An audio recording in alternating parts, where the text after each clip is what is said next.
And it is a great honor for us to present the award-winning investigative journalist Russ Baker tonight. And then he's going to be signing copies of Family of Secrets, an immediate page-turner, and if you haven't read it, hurry up. We've got copies here.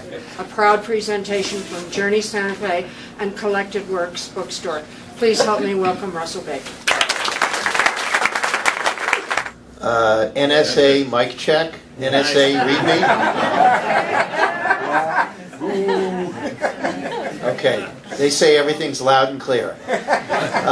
Thank you all for coming. Thank you very, very much to Collected Works, to Mary and Dorothy. I'm a big fan of independent bookstores. There are far too few of them, and even among them there are far too few that really are willing to, and able to stick it out in this very, very difficult environment. And I hope you will support them. I hope you'll pick up a copy. I love it that at these readings usually all the books go and usually paid for, and you can take them. They might make good Christmas gifts, or your friends, or your enemies, or some other occasion. When I come to Santa Fe, I usually, or when I come anywhere, actually, I usually try to tell a quick joke, because then everything gets really depressing. And so I guess my only half joke will be that in my this is my fourth trip to Santa Fe, and I would say you can divide the population into sort of thirds. A third of the people are working on improving themselves, a third are trying to improve the world, and a third are former employees of the Central Intelligence Agency. And very interestingly, a lot of them actually overlap. Those groups overlap. So, and people are welcome to do whatever they want.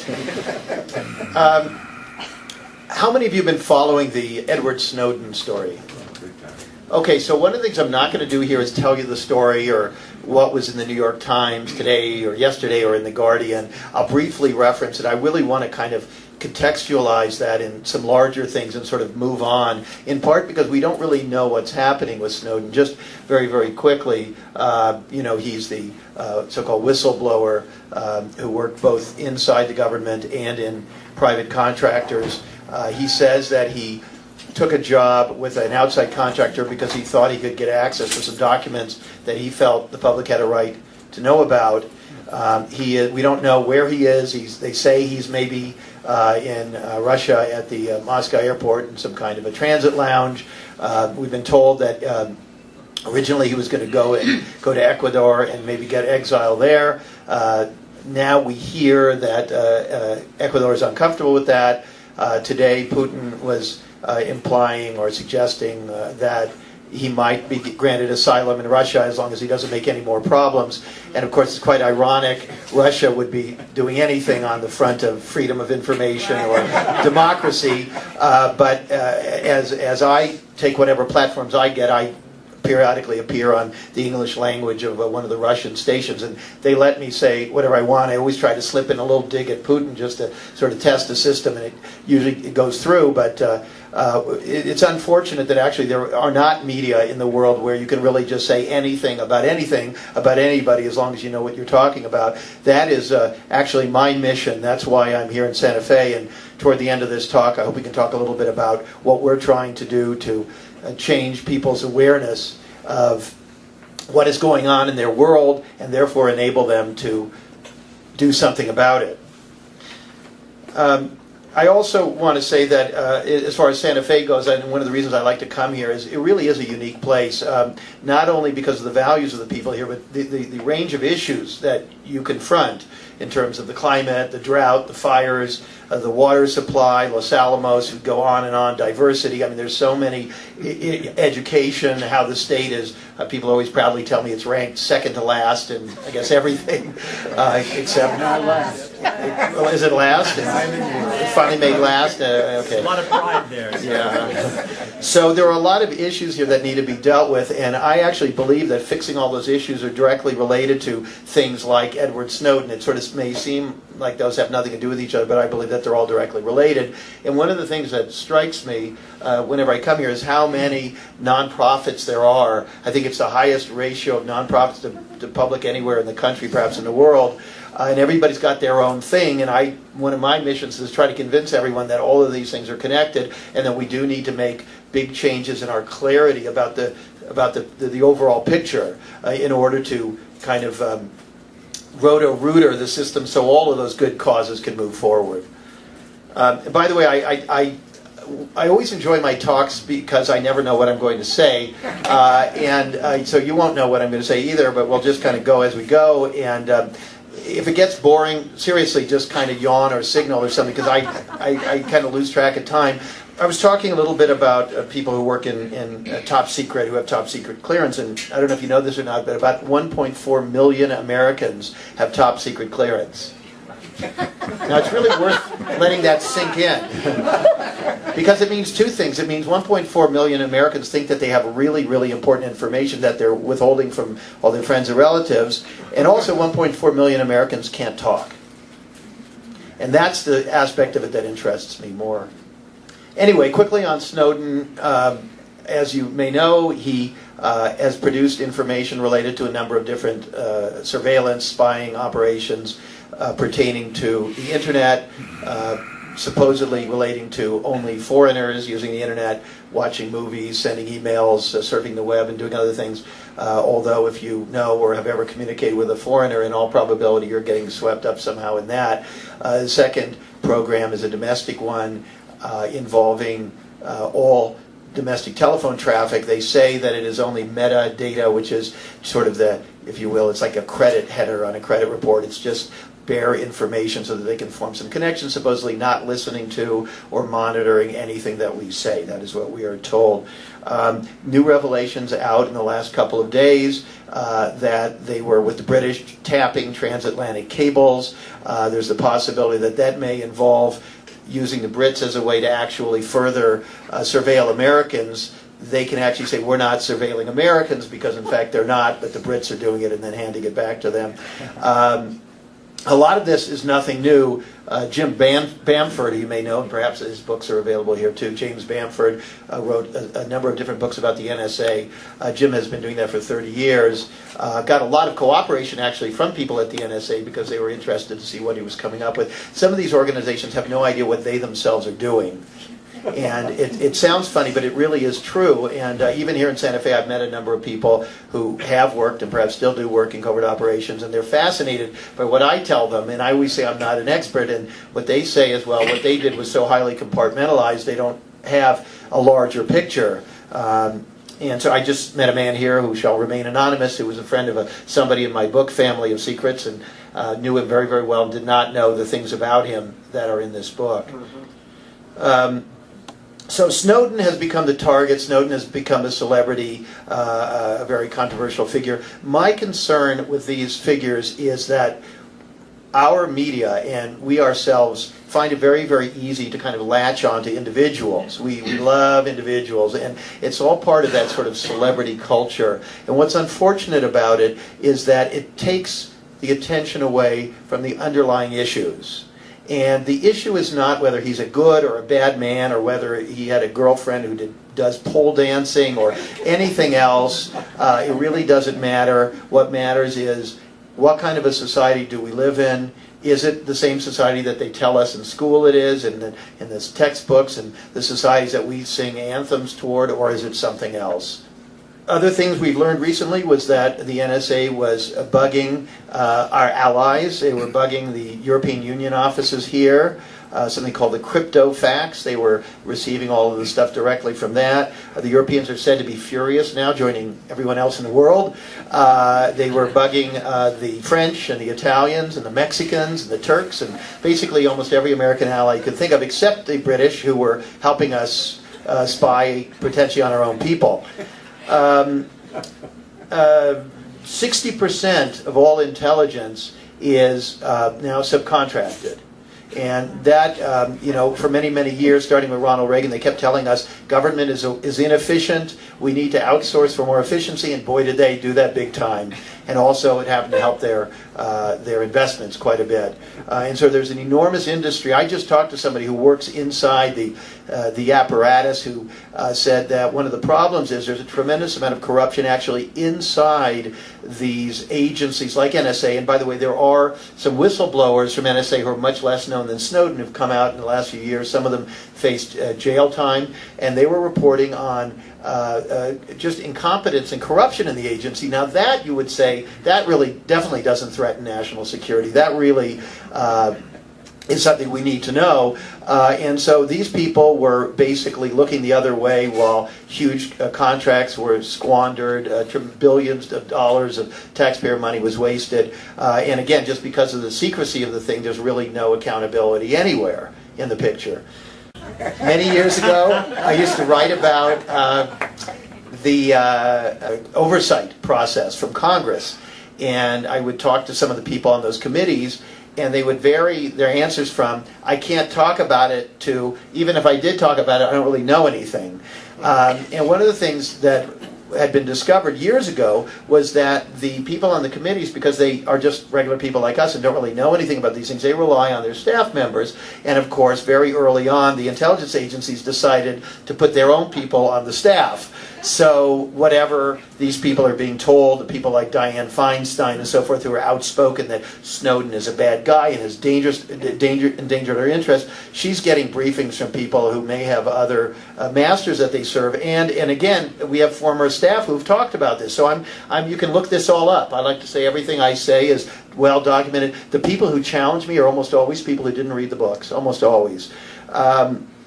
And the problem also is that someone like Feinstein is that her husband is a big defense contractor. You know, I mean, they've personally benefited tremendously from that, and they're hardly alone. There's how many millionaires in the Senate and how many in the House, and you know, they have investments in these things, and in many ways even more active than that. So basically, we're all told that privacy is important, but it's not as important as national security, and so we'll want to talk a little bit about what national security is. Definitely we're giving up our privacy, and in fact we're being told that I don't know, how many of you are worried when you talk on the phone or send an email or something that somebody else is listening in? Just raise your hand. Just want to get a rough idea. Worried or not worried? How many of you are afraid to raise your hand? How's that? I am. Yes, okay. All right, well, a lot of you sort of went like this and tugged at your ear a little bit, so I think we're all worried about that. I talked to several people on the phone today who, one in an email wouldn't answer me something, but he would tell me over the phone, and somebody else wouldn't tell me over the phone, but would tell me in an email. So we really do not know how this stuff works. We've been meeting, my website, Who, What, Why, has been meeting with various people who do privacy things. One of the organizations, very interestingly, gets almost all their funding from the U.S. government, which wants them to go to former Iron Curtain countries and Iran and so forth and provide encryption for the activists so that they can battle their repressive governments, but then has a problem when they come back and want to do it also here. So this privacy thing is very, very real. We don't know that anything will work. Somebody told me that even if you go and you do all of this high-level encryption, you may make yourself a special target of NSA, and then they're going to be focusing on you, and there could be back doors in any of this stuff. So probably each to his own is not the right solution to this problem, and that we have to come up with something for everybody. I certainly know about these things and that they don't always work that well. I've been stopped at airports several times. Once they said, please come with me, and they made me go sit in a room. And I'll tell you, even just sitting in a room sounds benign. It's kind of scary. And you sit there for a while, and they won't tell you anything. And I actually finally got one person, he told me that he thought what had happened was my name was similar to somebody, Ali Abu Bakr or something like that. But fortunately, they didn't send me to Guantanamo, and you know, I mean, this is scary. These are people who've been there for a decade, and never charged. Many of them probably never did anything, and the lawyers have pretty strong proof that they really didn't. They were in the wrong place at the wrong time. You know, they were in collected works when somebody else was there. So we really have a pretty faulty system, and you may say, well, that's the way it goes, but I'd like you to say that if it was you. that was put there. I think then your attitude would change very, very fast. That is one of the problems in this country, is a lot of the people who poo-poo all of these things suddenly change their tune when it's their son or their daughter or something else. Immediately, boom, they change their tune. So the guilt by association is a real problem. The drones are a real problem. You know, this is also dependent on intelligence, much of it fairly faulty. You know all of these stories about village weddings where everybody died, or where they did get the person they were looking for, but it turns out they're not sure that person really did anything. They may have talked on the phone to somebody. I think any of us who perhaps are critical of U.S. policy and talk to somebody about it, I mean, potentially we could be seen as somehow enabling or encouraging terrorism. And so these are all things that we need to be talking about. And of course, with the NSA, it all comes down to computers, and the computers are supposed to, look and see who in, Paraguay called who in, Lower Slobovia, who then called your house. Of course, they're not looking at you, but and then they make some kind of conclusion about who needs to be swept up where. And computers, believe it or not, are fallible. And if you have a computer, you know what I mean. And even worse, then they have humans who do human intel. And if you know any humans, you know how fallible they are. So this is not a very perfect system at all. And also, one wants to ask what constitutes a troublemaker. And it is quite possible that the people that we think, that they say hate our way of life are actually the very same people, if they lived here, who would be sort of the Tom Paines, the people we say, now there's somebody who really speaks their mind and takes risks and so on. And so it's a very complicated system, even philosophically. One troublemaker, I guess, was a fellow named Michael Hastings. How many of you have heard of him?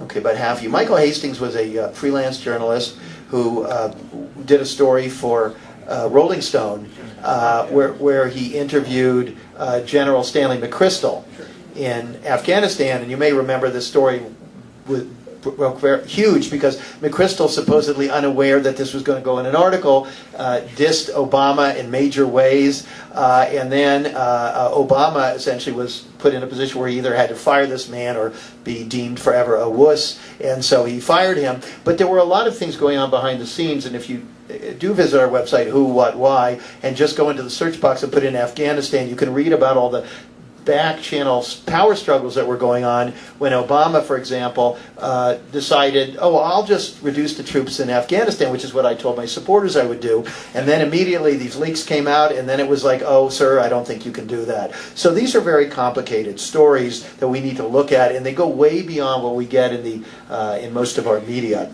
In any case, Michael Hastings was doing that. He went on and did other things. Less than a couple of weeks ago, he was in Los Angeles working on a story he was very excited about, but also scared about. He said that he was afraid that he was going to very deep territory. He mentioned something about the CIA. He also told people that he thought the FBI was investigating him. And at 4:30 in the morning, his car hit about 100 miles an hour, jackknifed, hit a tree, a fireball. The engine flew 100 feet, and he is no longer with us. We don't know what happened there. Our organization, Who, What, Why, which is tiny and has very, very few resources because we depend entirely on donations from ordinary people, nevertheless have one person on the ground there and other people and possibly a few friends here and elsewhere who have technical backgrounds who have indicated they may be willing to look into aspects of engines flying and other things, and was Richard Clark, the former counterterrorism advisor, right when he said that he believes that nowadays cars can be remotely programmed to speed up, to brake, to do other things? He was right. Okay. And if, by the way, afterwards, if any of you have serious professional technical knowledge in these areas, we welcome your involvement. We introduce you to our reporters, and we go from there. All of these stories are connected. Here's another one. How many of you saw the story on our website about the Occupy movement in Houston?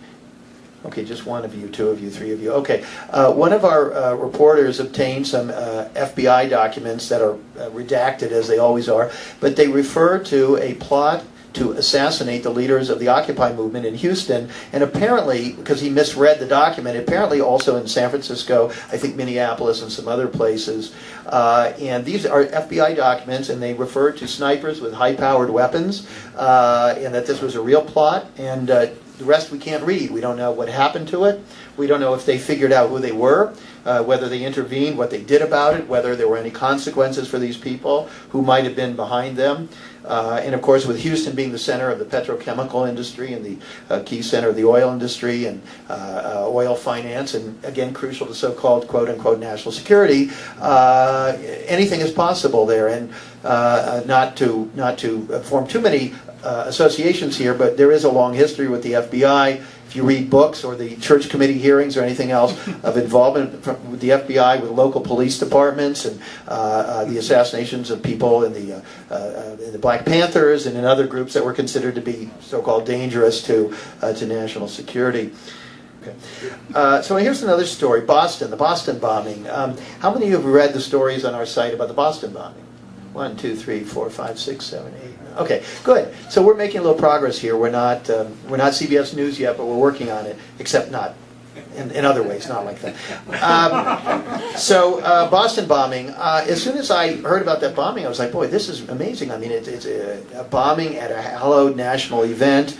There were a bunch of things about it that just caught my attention, and I just said any good reporter would want to know more about this story. And of course, that first day, you may remember, no idea who did it. Second day, no idea. The third day, the fourth day, Thursday, late in the afternoon, suddenly the FBI posts these videos of two young men walking with backpacks, which of course means two young men walking with backpacks. And then we see on the video all these other people with backpacks, but we are told that there is some evidence of them putting their backpacks down, or maybe, etc., but we haven't seen any of those yet. There is one picture that has been challenged by people who say it's been photoshopped that may or may not show one of them walking away later without a backpack. This all gets into sort of forensics, and then you have to find all these photo experts, and just like with crashes and engines and things, it's all very, very complicated. In any case, I got interested in that, and the whole story just seemed sort of strange. And I was very intrigued when we heard that after the FBI put these things out and said, anybody know who these guys are? We learned that the FBI knew who they were. In fact, the FBI had actually been in their house, had been in the kitchen with them. And you think, well, that's strange. I mean, why would they say that? And the only reason we found out because the Russians told us. The Russians said, hey, we told you guys who these are, and you know perfectly well who they are. And then you think, well, wait a minute, what's going on here? The next thing that happened was shortly after I know you didn't come here to hear the story, so I'll try to do this one fast. Shortly after they put those videos up, about at 11 o'clock at night, we suddenly hear, officer down.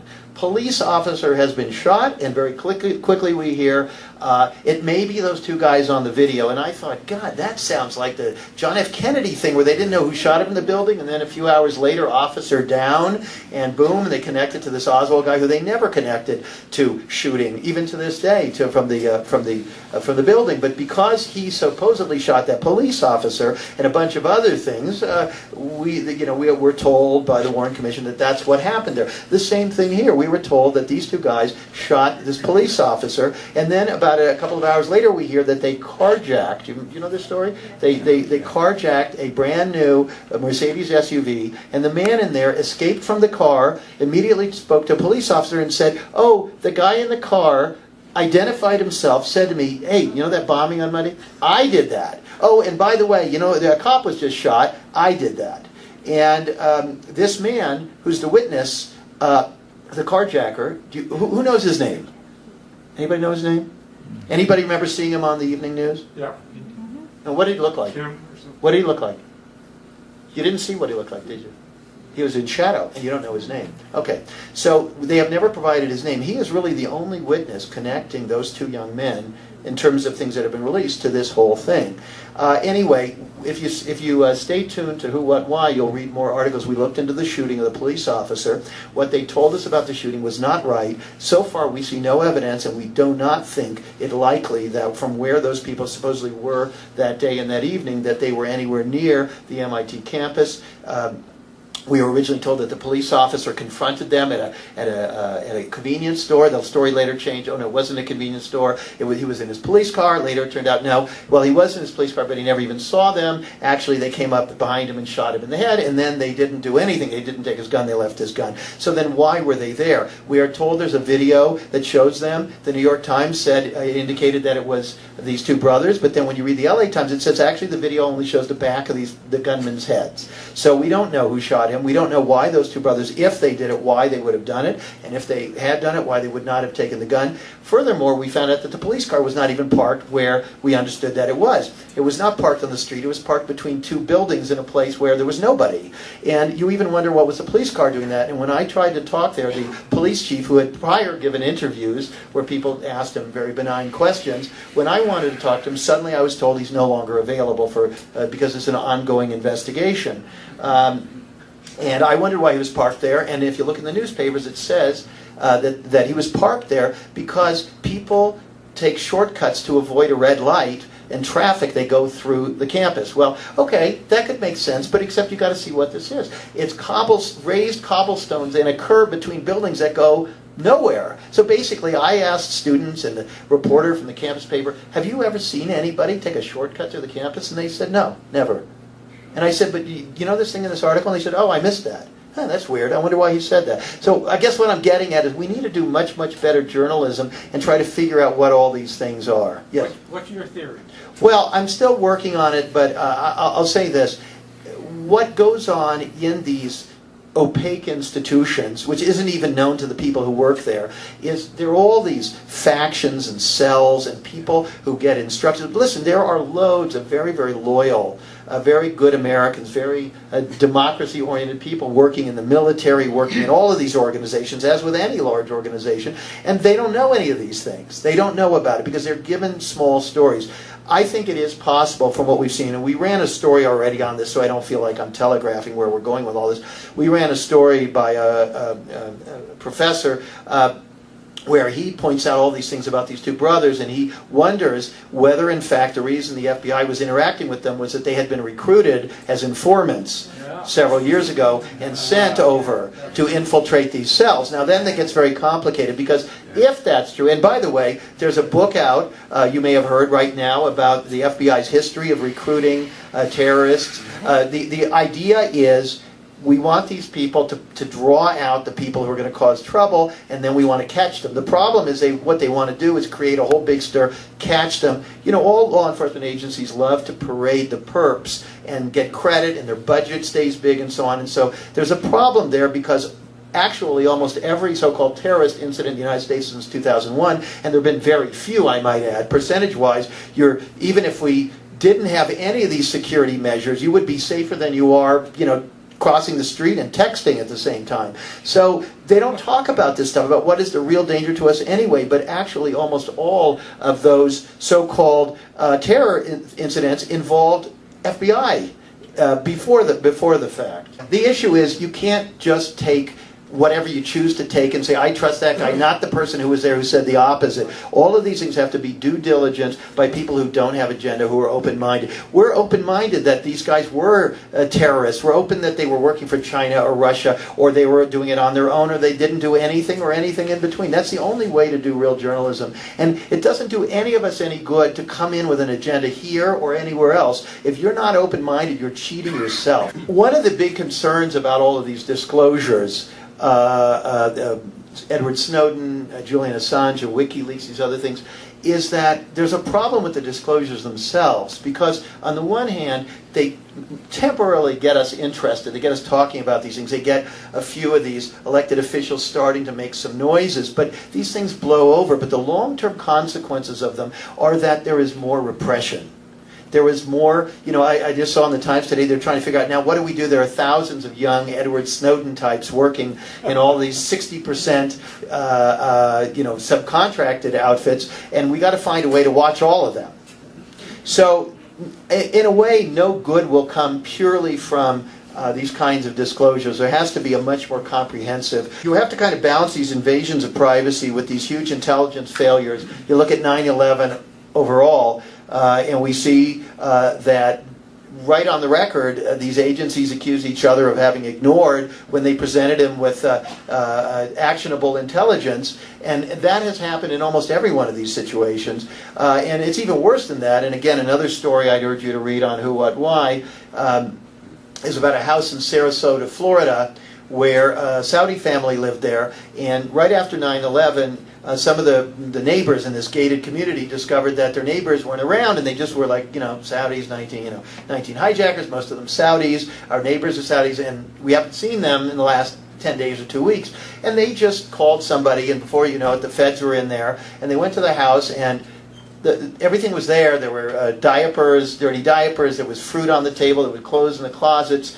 The cars were still there. One safe had been hastily opened and the contents removed. The other safe was, I believe, still closed. And this family never returned. And so the Miami Herald, a mainstream news organization, did a story on this that was ignored by all the rest of the media, whether it's the mainstream media, Fox News, The Nation magazine, left, right, in between. Everyone ignored this story. We then, Who, What, Why, picked up that story. We know those reporters, and we picked it up and went to the second step, which was who owned that house and what were the implications. Because what we found was Mohammed Atta and several of the other hijackers were identified with either visiting that house or phone calls connected to that house. And so it looked like some kind of a command center, if you believe, as many people don't, that those 19 were actually the perpetrators. And so just empirically, that seems like that's a big story. We traced the owner of the house. He is the CEO of a large Saudi company, and his chairman is one of the most powerful princes and actually an heir apparent to be the king of Saudi Arabia. And he was the first Saudi pilot to train in South Florida. And so you say, well, that seems sort of interesting. We know the FBI was in that complex, and they at first denied it, and now they just won't talk about it at all. So all of these things are worth looking at, and they all seem to be somehow connected. And again, I just want to kind of apologize, because I know that when I speak sometimes there's always this kind of rising level of terror and panic, and I don't want to be called a terrorist. Maybe I can add some more jokes. I think the thing is this: things in this country are much worse than our institutions let on, and that in itself is a terrifying thing. And it's terrifying to hear it. It's terrifying to contemplate it. It's terrifying to worry about people who are engaging with this material on a daily basis. It's terrifying to think about how little we do about any of these things and to contemplate what could we do about it. But I think the very exercise of starting to talk about it, mellow out a little. I did an interview on some TV show, and they said, well, you don't seem that weird. You don't seem crazy or angry. And I said, well, I dance, and, I eat Mexican food, and, whatever, and I like Santa Fe. Come here, and maybe I'll take a hike, So you don't have to be really nuts or drooling to engage with this material. It's actually okay to sort of do it. And I know all of you, and I'm sure some of you here have probably been labeled, conspiracy nuts or something by your friends, but that's their problem, not yours. And in fact, another article on our website, Who, What, Why, is about the New York Times wrote an article where they interviewed a professor about what's wrong with people who see conspiracies. And it was very interesting, because when we studied that article, we found that they had to go all the way to England and to the 96th ranking educational institution there to find somebody who would say that. And in fact, what he said, if you actually look at him, his thesis was on something like male and female stereotypes of masculinity. So he doesn't actually, I think, even know anything about this. So, but there's the New York Times, so desperate to, because they still claim the Warren report was the final word on the Kennedy assassination. They feel it necessary to sort of, this is the cover for the fact that they don't look into any of these things. They look in a little bit, but not very much. Snowden being a narcissist is another example. There's another thing, yeah. They go after these people. They go after everybody on a very personal level rather than focusing on the core facts here. I'd love to, have a conversation about, let them show us the intelligence successes. Let them explain how well this works and how it protects us. And by the way, there are members of Congress who have asked these questions. I don't know if have anybody been paying attention to those hearings. They qualified. They said, how have you with NSA with your trillions and quadrillions of dollars and tens of thousands of people, have you stopped any terror plots? And you know what the answer was? Well, in concert with other methods we feel we may have, and so in the end it was like, we don't really know. Okay, so, and then in terms of these failures, to make it even more complicated, the FBI has a long history of cover-ups. How many have heard of Whitey Bulger, or Bulger? Okay, there's like a mafia murderer, who was working with them, and even now some people think that this guy's never really going to serve his time, and of course we know that the FBI had a long history with organized crime. J. Edgar Hoover always denying that there was any such thing as La Cosa Nostra while he was going out to take his vacations with his friend Clyde Tolson at the resort owned by whatever was the Teamsters, fund and so forth. So, there's a lot more to all these stories. There are whistleblowers coming out every day. We have a guy on our website, Lieutenant Colonel Dan Marvin, and this guy was in the, Green Berets, I guess, telling a story about how he was recruited to assassinate a man who was involved with the autopsy at Bethesda Naval Hospital. Now, he's on tape telling this story. There's his name. He gives the name of the man he was asked to kill. He's crying. Maybe he made that up, but I would at least want to look into that. And what's interesting to me is people who don't want to hear this, they vote with their feet, they get mad, and they say, I don't want to hear it. But that's your problem, not mine. Because there's Dan Marvin, and you deal with whether or not he's telling the truth.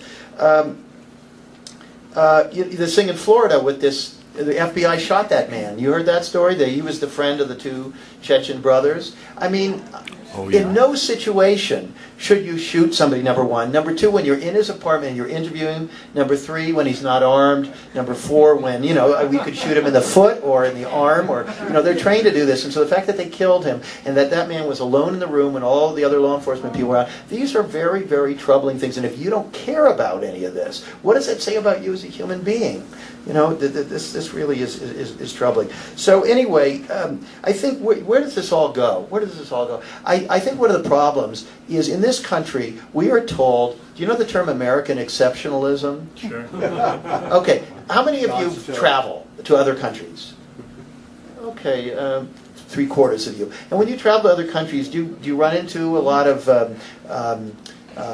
English exceptionalism and Paraguayan exceptionalism? You really don't run it. They don't. The anthems, when there's a war, the journalists don't necessarily have patriotic music and flags waving, because right away when you're a journalist, if you're covering a war, you're not really supposed to be saying, how are our boys doing? Even if they are your boys, that's not your job, And so we have a problem in this country that we are so heavily indoctrinated, really from birth, and at all of our sporting events, and at all of our concerts, and at everything else, we're constantly indoctrinated and encouraged essentially not to ask any questions. Listen, I love my country. I think the people who love their country are the ones who don't make excuses for it. I really believe that. And so, but what troubles me is something that Franklin Roosevelt once told me. No, actually, he didn't tell me, but he told it to somebody else. He wrote it, and there's a reference to it in Family of Secrets. He wrote a letter when he was early in his term, and he said, you and I both know, this was to a top advisor to Woodrow Wilson, he said, you and I both know the power is not here in Washington. The real power in this country resides in the great financial centers. Now think about it, that was 1933. That's 80 years ago. And what has changed? It has only gotten that much worse. And so Franklin Roosevelt understood that he was up against very, very powerful forces. And do you know about the coup against Franklin Roosevelt? Smedley Butler, the Marine general. Yeah. If you want to read the book, Sally Denton, I don't know if Sally's here, but Sally lives here in Santa Fe, and she wrote a book. It's probably in the bookstore. About Butler? About the coup against FDR. The Wall Street people recruited a World War I hero and wanted him to stage a military coup against Roosevelt. And for your information... It's a YouTube video. You can actually see him saying it on YouTube. There were actually congressional hearings, and it's not in any textbooks or anything. And they just kind of... go right past it. And when I worked on Family of Secrets, and I spent 5 years on that, I was trying to figure out the rise of the Bush family, how they got to the top and the things they did. And I had no answer. I had no agenda, except that I thought there's got to be more to this story. And I dug and I dug and I dug. And a year or two of very, very little, mostly meeting people who sort of weren't curious, and they said, well, what do you think you're going to add? We already know that he was a doofus, it was this, it was that, the father, their connections, money, who cares? And I said, well, I care, I'd like to know. And, after about a year and a half or something, I kind of dropped through a trap door into a whole other parallel universe. And that's the universe that's right here in Santa Fe with everybody with the security clearances and everything else. There are other things going on that people don't talk about. It's a complicated world. And our media, unfortunately, gives it to us like it's all baby food. And they really don't try to kind of contextualize anything. And so, when I looked at that, I saw that every single president of the United States had problems. Now, you could say it was an accident, what happened to Warren Harding. You can say that problems Wilson had when he didn't want to go into World War I, and what happened to him around the time of the League of Nations when Allen Dulles was a young negotiator, and they were encouraging Wilson, let's go in and grab our piece, colonially speaking, of all the spoils, and Wilson was uncomfortable with this. The truth is, the more you look into it, the more you find that presidents are people like us, but they're people who are seen by somebody as someone who they can ride them.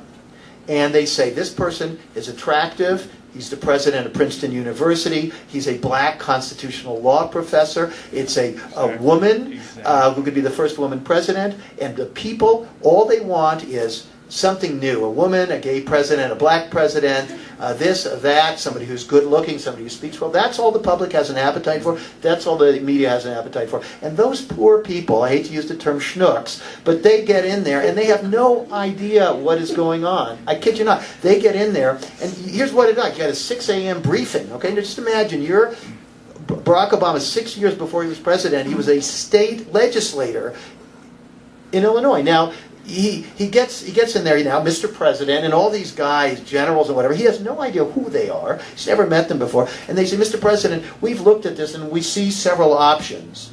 Already he's lost. And so the system itself is very, very problematical. John F. Kennedy, somebody here quoted, I don't even remember, I guess this is in my book, the reason Kennedy was killed was because he thought he was president. They get in there and they sort of think, Obama thinks, I'm going to pull out of Afghanistan. They go, sir, no, you're not. And so they learn, and then all these weird things start happening. I don't know if you know, we have an article called What Obama is Up Against. And it's all these strange things. The Secret Service dropped his top secret schedule in a gutter when he was in Australia, and it was found by Australian journalists, and then a man fired a rifle into the White House, and then that weird couple got in there and scared the heck out of him. Remember that? Do you know how that couple got in there? They got in through Robert Gates' office. I wrote an article about it. Never got picked up by the mainstream media. How did they get their passes? Who was helping them out? This is important because Robert Gates was Obama's what? He was his Secretary of Defense, but he was also, before that, the Secretary of Defense for George W. Bush, and he was also the CIA Director for George H.W. Bush. Do you start getting the picture here? There's a kind of a continuity, and in a sense, both political parties are sort of branches of the same thing. And this is why, when you watch the debates, Dennis Kucinich is so far off camera that he's not on camera practically, and he gets to say less than anybody else, and so forth. And it's not just him. There are other people, Mike Gravel, a man who used to be a U.S. Senator, don't want him to say anything. Obviously, he's a kook, And so we don't really have a dialogue in this country about options. You ever heard of the 1%? And by the way, I got nothing against the 1% because, we solicit donations, and there are some wonderful people. Some of the richest people in this country are as upset as you and I are, maybe there may be one or two in this audience, as upset about what's happening in this country and want to do something about it. So it's really not us versus them on that basis. It's us versus them in terms of the people who care about other people and those who don't. And so I think we have to kind of look at all of these problems with water and uranium and all these things and say, who's really ruining life on Earth? Who's really hastening, as some scientists say, that 50 or 60 years from now, potentially there could be no life on Earth? I don't know if you've heard this. There are credible, internationally known scientists who actually are saying that. And so it's probably worth inconveniencing ourselves a little bit to deal with this.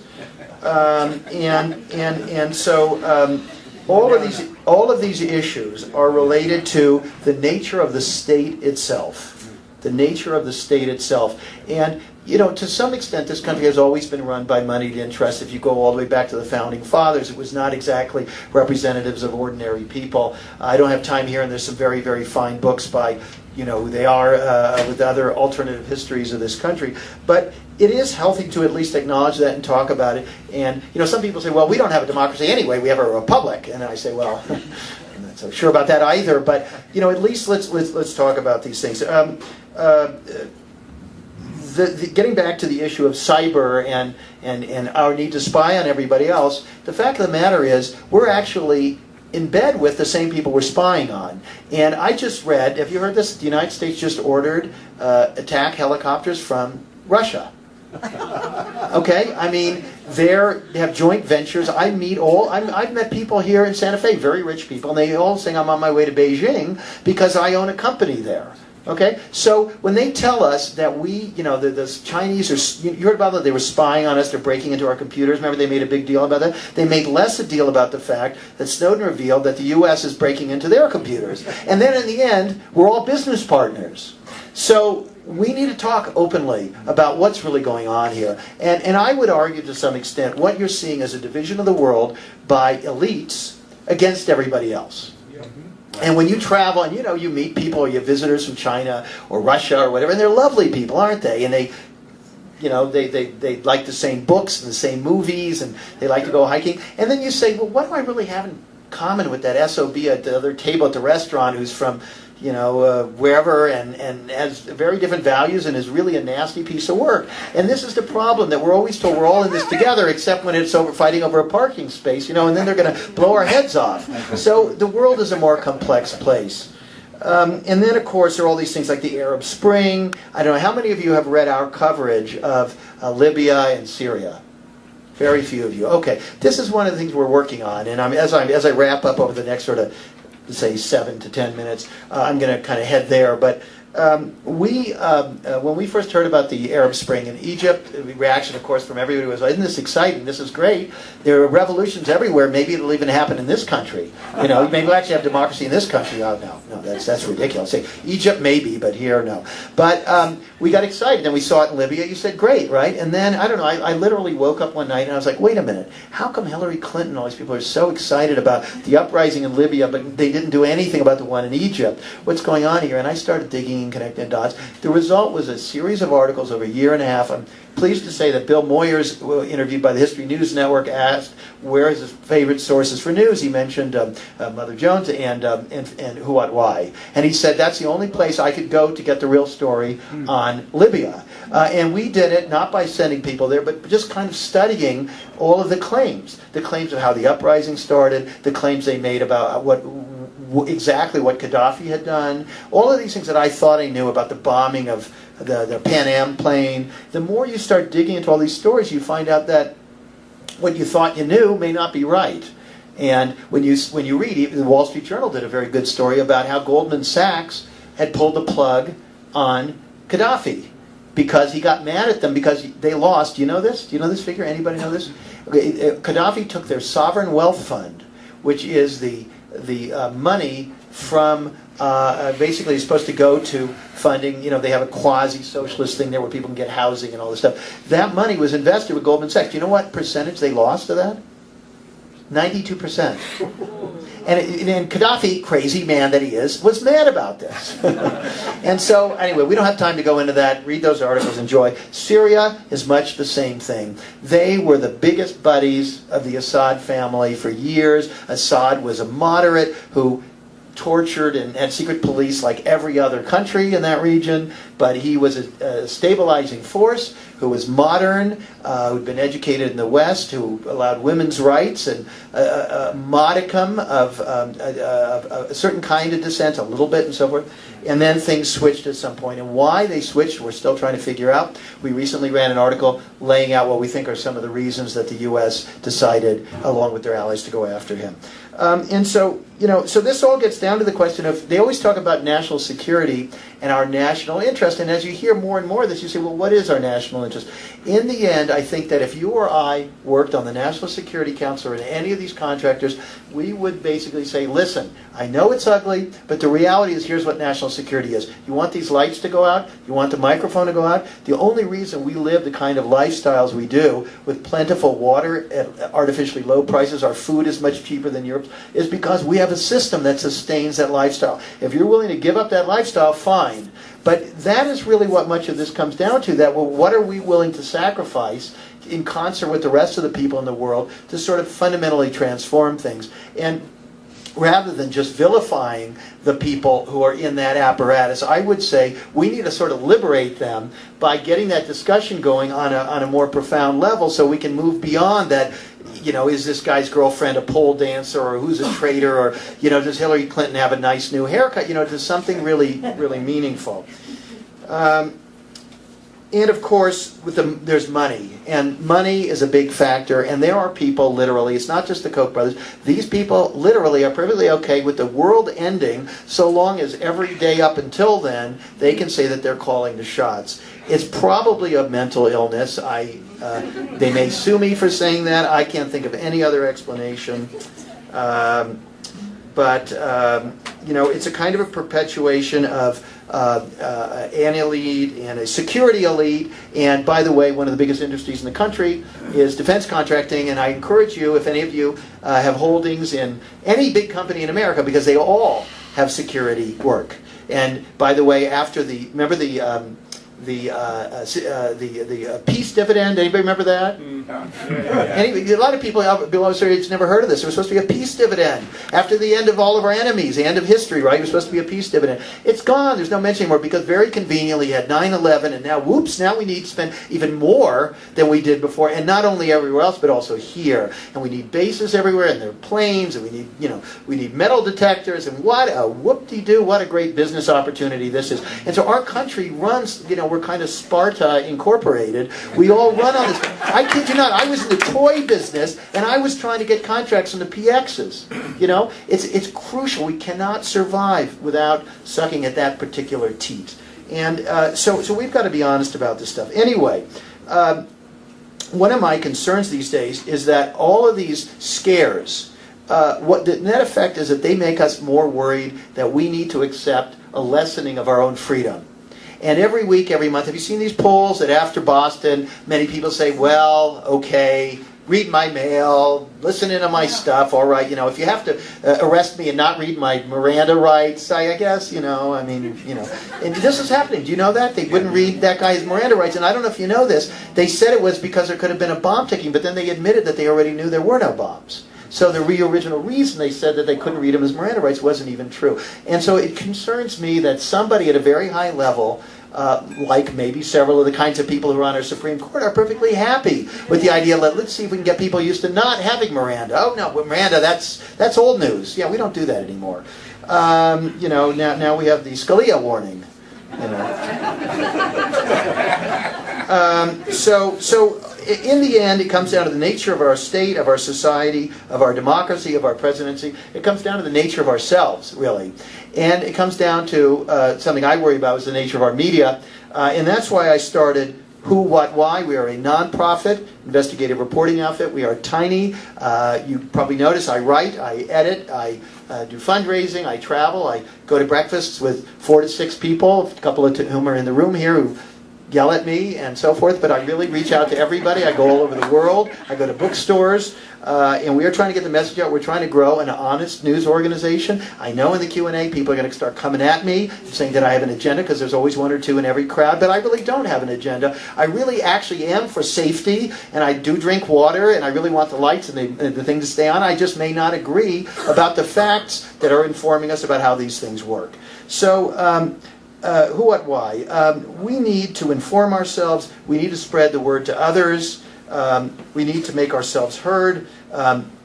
Deep politics, I don't know if you know that term. The deep state is a term that was coined in Turkey, where they said there's the state and then there's the deep state, meaning there's the visible power structure and then there are the things that really shape things. In this country, in Turkey, every university, every news organization, everybody acknowledges the existence of the deep state. In the United States, you're a conspiracy nut on the exact same thing. And yet the Turks we're supposed to emulate, and they're our allies, and they're so smart and a great civilization and so forth. So, okay.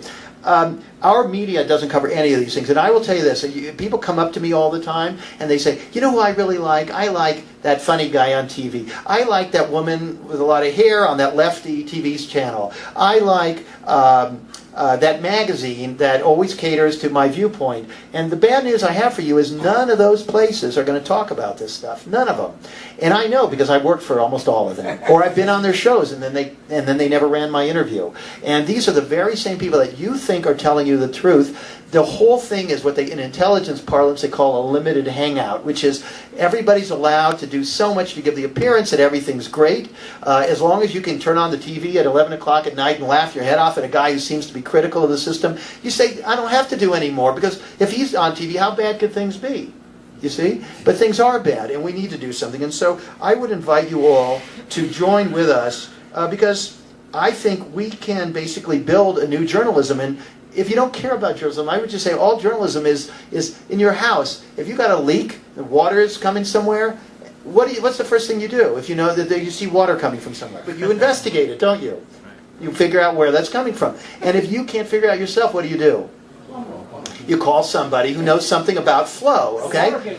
That's what a journalist is. A journalist is somebody who knows something about flow of information. And if you think it's more important to you to know the sports scores and, the hot place to dine in town and so on, and it's not important for you to know why billions of your dollars are being spent to unseat Mr. Assad or any of these other things that doesn't really have anything to do with you, you're missing a lot. So I would argue that we need a new journalism, and that even if you're not a journalist, you can help us build it. And here's how you do it. Spread the word. Okay? If everybody in this room, or the 90% that don't hate me, go and get online and send an email to everybody they know and say, I heard this guy talk, I checked out this site, this is really interesting stuff. It'll make a big difference. Our website traffic grew, tripled in the last couple of months. We're still very small, but it's growing. I've spoken in Santa Fe. You'd be surprised to hear this. I've spoken, I think, 15 times in Santa Fe, and we barely, so maybe we got 5% awareness here versus 1% elsewhere. But we got a long way to go. And you can just if you're feeling lazy, maybe you could get up, turn on the computer, make your coffee, or the other way around, and forward some emails. I mean, it really makes a difference. Go onto our site and read the articles and click on the social media shares, Facebook. And they already know what you're doing anyway, so why not? Facebook, Twitter. You can help us. I won't beat around the bush. We desperately need funding. Almost everybody can sign up for $5, $10, $20, $50 a month, whatever it is, or a one-time shot of $2 or $1,000 or $50,000 or whatever it is that you can do. If you know other people who are more blessed in the financial department than you are, I'd love to hear from you, either here or you can go to our website and there's a contact thing there, and let us know that you know people who may want to support this work. We want to grow very quickly into a nationally and even globally known news organization. We hope that 3 years from now you'll go and say, I was there on the ground floor. I was there when this guy I never heard of was talking, and today this is where we get our news from. We really want to do that. And so the last thing I would say is we also could use your help if any of you have particular skills. Several people here who I've talked to about their technical knowledge, about engines, and could a car engine fly 100 feet? And so we need people who will go in with an open mind and really look at these things. We need people who are accountants and PR people and make videos or film or could do podcasts, or you want to put on events here in Santa Fe and you're a gourmet chef, or whatever it is. We need help in almost every area that any local grassroots campaign would need help with. We would love to have your help. When people say to me, you know what you should do, I always say, no, you know what you should do, because we need you to take on these things. We're kind of a collaborative. Everybody, every human being, as far as I'm concerned, is part of this. We're building a better country and a better world, one disclosure at a time, and I hope you'll join us. Thank you very much.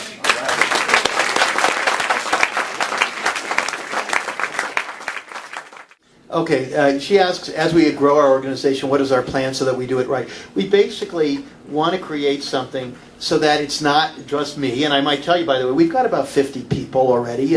We've got, and more every day. I just recruited the police bureau chief of the biggest tabloid daily in New York said, I really want to, I love what you guys do. It's more intelligent and more edgy than the other things. I want to come work for you. There are loads of great people out there, journalists who were prematurely forced out, retired, took buyouts, young people who want to get in there. We want to train a whole new generation of journalists. We want to put people out there everywhere, all over the country. We want to have people here looking at water issues and uranium and Native Americans and all of these things. We want people to join us. Now the problem is everybody says, here I am, I got 2 kids at Harvard, and how much are you going to pay? And so, we'll do it as we can. We have a lot of people helping us who sacrifice, many of our people are pro bono. They don't get paid anything. Some of them are, somebody said to me, oh, you have people who are independently wealthy. Well, no, actually, most of them are not. Well, first of all, I want to mention that we differentiate ourselves from very fine publications like Mother Jones in that they identify themselves on a particular sort of viewpoint or place on the spectrum. Although I think their investigative reporting is quite good, most of these outlets, and I'm not picking on anyone in particular, they have a kind of a either stated or implicit agenda. Now you may say, well, you do too from what you said, but really, honestly, we're looking at a story where a lot of people believe that this man was killed as part of some sinister thing, and our reporter tells us he wasn't. So we'll do those stories. We'll do the stories where the government functioned right and where Honeywell did something well, and a general had a good idea. I mean, that's our goal. So when you ask me, what do I like to read? Here's the problem. If I like to read something, I wouldn't have started this. Yeah, so I read a piece in the New York Times. The question is about a speechwriter for Obama, about whom I wrote on Who, What, Why. I read a profile of this man in the New York Times, and the profile was so strange. We get a lot of our material just by reading the New York Times and sort of reading between the lines and going, I would call it the strange beat. Like, well, that's strange. What is that about? And so this is a young man who is practically running the country. And he literally is not just a speechwriter, but he formulates foreign policy. He's quite young, and I wanted to know, how he had come to this position, because, as I said, I don't think the president knows that much about this stuff. Well, here's his background. On September 11, 2001, he was sitting in a cafe in Brooklyn as an unsuccessful, struggling novelist, and shortly thereafter, he moved to Washington, joined the staff of the 9/11 Commission, and wrote its report. Several years later, he was brought to the attention of Barack Obama and joined his campaign and then moved into the White House. And so the New York Times finds this all a wonderful example of how anybody can grow up to be a speechwriter. But I find it so weird, and I kept looking at that, and then, way down in the article, almost near the bottom, because it just said that he had gotten there by dint of hard work and smarts and everything, and all the way near the bottom it says, yes, and he loves sports, said his brother, the president of CBS News. I kid you not. This was you saw that, right? This is at the bottom of the article. And then who is the man at CBS News? You know what he did before? He was the head of Fox News. And I go, well, wait a minute. If CBS News is this radical lefty thing and Fox is a right-wing thing, and this guy can move seamlessly from one to the other, what are we dealing with here? I mean, one of the great things about our website is we have a lot of people who are, left. We have people who are right. We have people who are, socialists and people who are libertarians, and they all kind of like our site because this is who we are. And just to finish up that story, the brother not only was at Fox News, but he was actually instrumental in calling the election. The 2000 election, remember that whole thing with Florida? That was Fox News. That was the brother. And then, they said, hey, let's put him over at CBS. And guess what CBS is doing now? CBS News, if you want to know, on the Boston terrorism story, that this unnamed carjacking victim, he was interviewed by one of the exclusives, well, the Today Show, of course, because, what's that guy's name? He's obviously a hard-hitting journalist. But also, he's a nice guy. I like to see him with Al Roker and, in front of the crowd doing exercises. And so he interviewed this carjacker, a young reporter from the Boston Globe who has no experience in these things, who is a very nice fellow, but it's not his expertise. And the third person was a senior correspondent from CBS News by the name of John Miller. Does anybody know what John Miller's previous job was? He was the deputy director of the FBI. And now he's the correspondent for CBS. So it's reasonable for anybody to say, thank you for that question. What more is going on here? Okay, who's next? Right, so the question is, we've always known that journalists had certain protections that allowed them to do their work. But today, what really is a journalist and how is this all going to play out? We don't know. It's a brave new world. potentially every one of you, if you have a blog or if you post your musings on, cookery or whatever on Huffington Post, you could claim you're a journalist. We don't know anymore. Julian Assange is really not a journalist in the sense that he really somebody gave him documents and he posted them and he talks about them, but somebody might say he is. So it's all gone. It's kind of like suddenly anybody can practice medicine and there's no line anymore. Anybody can be a lawyer. But journalism, it is important to respect the idea that I and other people who do this actually have training, and that there really are things that we are trained to do. Just things like check things out, get multiple sources, read for background, verify things, try not to have people just going on rumors and so forth. And so journalism really, one of the things we need to do is have a kind of a code where we respect what that means. But I'll tell you this, one of the dangerous trends is because anybody can call themselves a journalist, they are going to start getting rid of all those things. They've gone after, as you know, the AP reporters. They're going after James Rosen, a fine fellow who works for Fox News. They're going after him. So I think there's some calculated strategy here, and I am very concerned about it.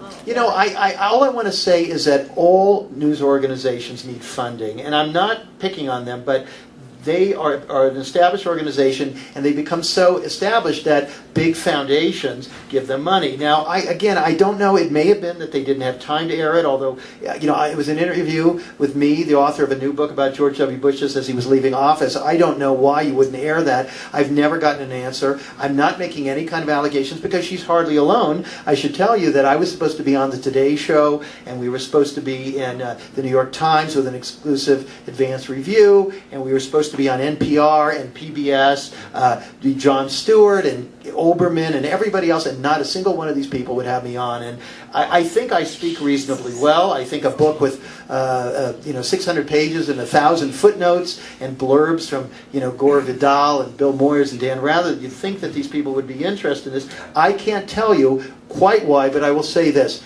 I think most of us are scared. Exactly. I think we're scared, and we don't want to make too many waves. I bet a lot of you are scared. I bet you're afraid to put a lawn sign there because, hey, honey, I don't know, whatever. I mean, we are scared in this country. I covered the fall of the Soviet Union, and I don't think those people were that much more scared than we are. So the question was, Al Jazeera purchased Current TV, Al Gore's station. What are the consequences? What are they doing with it? I don't know what they're doing with it. Al Jazeera is one of these funny things. If you're doing a certain issue, it's a little like this RT, the Russian one that I'm on. If I'm on there ranting about what I think of Putin or something, you're probably not going to keep having me back on. But if I talk about the U.S., they will. By the same token, Al Jazeera is run by the Emir of Qatar. And he is a very close ally of the United States, very involved with the unseating of Gaddafi and going after Assad and so on. And so their reporting is biased on the Middle East. They do allow divergent voices in the United States. They buy Current TV. You can figure out what that means. Some things will be on there and some won't. I mean, the problem is that even those outlets that we like, and even The Guardian, which I think is a very good paper and about as good as you can be and be a for-profit major newspaper, they're about as good as you can be. But I've even had personal experiences with them where they got nervous about stories and didn't quite want to do them. So there are limitations everywhere. Yeah, way in the back. Sure. The question was about character assassination as a tool for discrediting whistleblowers and others that they want out of the way. This is such a powerful tool. You probably don't realize it, but all of us traffic in this stuff. We heard something about somebody, and we therefore say, I wouldn't believe them. The truth is that, let's even take the Petraeus story, for example. I mean, this man had, I guess, an extramarital affair, and, he had to go. Now, that means that everybody else in the government is not having extramarital affairs. That means that anything else they could possibly do doesn't matter. It's only having an extramarital affair that really endangers the CIA somehow. And even with a woman who herself had top secret clearance, So that whole story is very dubious. And if you go to Who, What, Why, I'm sorry to sound like a broken record, you can read our stories using WikiLeaks documents where we think that Petraeus was set up as part of an effort to push him out by factions. And you'll see that Mr. Brennan came in, and you can read about him and about Rita Masters master's thesis in college and what he thinks about democracy and so forth. So character assassination is an extremely powerful tool. This goes all the way back to the Roman Empire and before. It has always been a powerful tool. It's a powerful tool in small towns, and it always will be, and we have to remain vigilant. And when we hear it, we have to stop and say, wait a minute, could this be masking something more important? Yes? It's scary when it comes to major media outlets, but they have always trafficked in that because that gets you ratings. You know, if you look at the Kennedy brothers, most people, all they know about them is that supposedly they had a major appetite in certain areas, but they don't know that John F. Kennedy said, the generals are crazy and want to start a nuclear war. They don't know that the steel industry broke an agreement on restraining inflation, and that he got angry and he wanted to see their books, had the FBI go in there, and then they said, this guy is done for. I mean, they don't know any of these things. Which was his technology, the culprit, because obviously we have these lifestyles and so forth. And he did mention that there was a window after 9/11 where people were talking about, if you drive a car, you got bin Laden sitting beside you and so forth.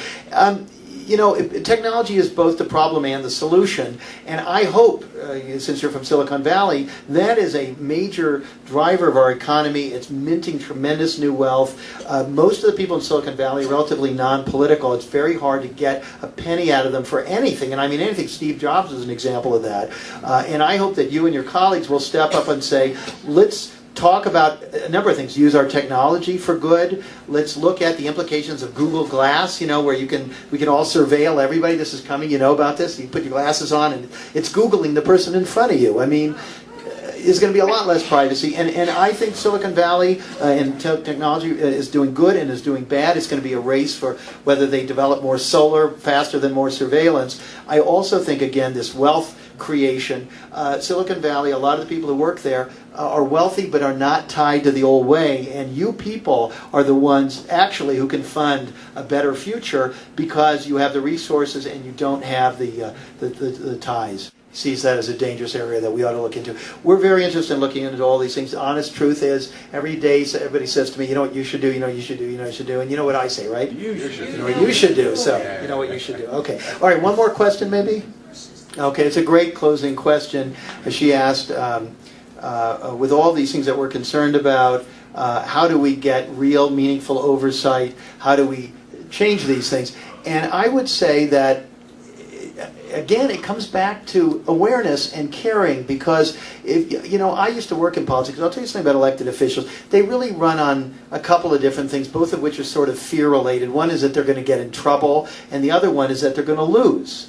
I mean, that's sort of it. And so you take, and a lot of them are not bad people, but once they get in there, that's really all you can do. It's kind of like running a little shop or something. You just want to keep it open every day, even though when you open, you wanted to introduce, biodegradable dresses, and, you ended up having very basic needs. And so I think they have very basic needs, and I think that if we keep giving people information, and the people really get smart, and they educate the congressmen and the senators and so on, and they go, listen, honestly, if everybody in this room got up right now and marched over to the house of, the U.S. senator or something, they'd go, holy cow, because people don't do that in this country. And they don't do that because they don't have the information. Enough information. Talk to your friends, your brother-in-law, who's this kind of, maniac and won't listen to anything. You talk to him at Thanksgiving and maybe give him a copy of this book. By the way, I met I don't know if he's here or not, a admiral who lives in town. He apparently ran the nuclear fleet, and he said, I'm going to read your book. It sounds very interesting. So